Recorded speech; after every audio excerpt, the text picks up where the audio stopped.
commencé le football à l'âge de 5 ans en club, mais sinon j'avais commencé bien plus avant avec mes petits frères. J'ai grappillé un peu, j'ai fait de la D1, j'ai fait de la D2. Pour finir, j'ai rejoint Montauban cette année.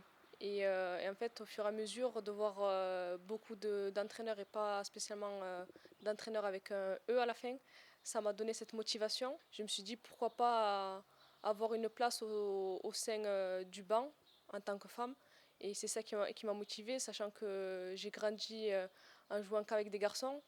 Et ça m'a donné encore un peu plus envie de pouvoir faire un développement sur le football féminin. C'est assez compliqué puisque avec l'impact du football masculin avec la Coupe du Monde, c'est une fierté à la fois.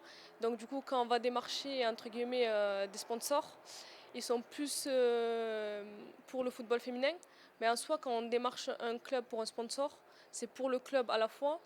Mais en fait, on s'aperçoit que la répartition de ce sponsor, elle n'est pas équilibrée par rapport aux deux catégories, entre les filles et les hommes. Maintenant, les présidents cherchent plus des filles pour devenir entraîneurs.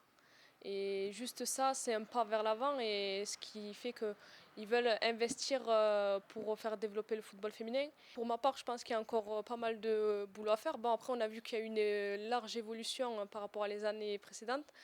Et par exemple, sur l'impact des publicités, qui sont maintenant mises à jour par rapport au football féminin, alors qu'il y a quelques mois, c'était que le football masculin. C'est déjà un petit pas vers l'avant, mais c'est vrai que le fait de mettre beaucoup plus de lumière sur le football féminin, ça a un impact aussi au niveau du public.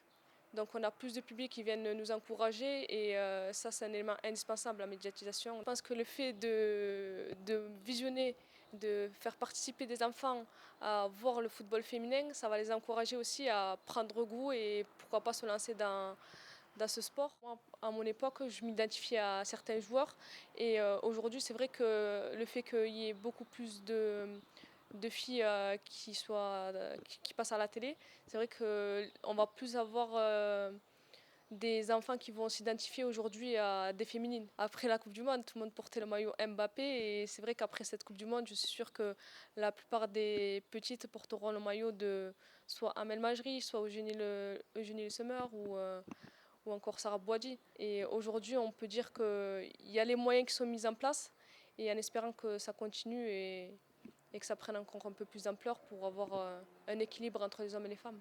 C'est un rêve en tant que Française de voir les féminines pouvoir défiler aux Champs-Élysées.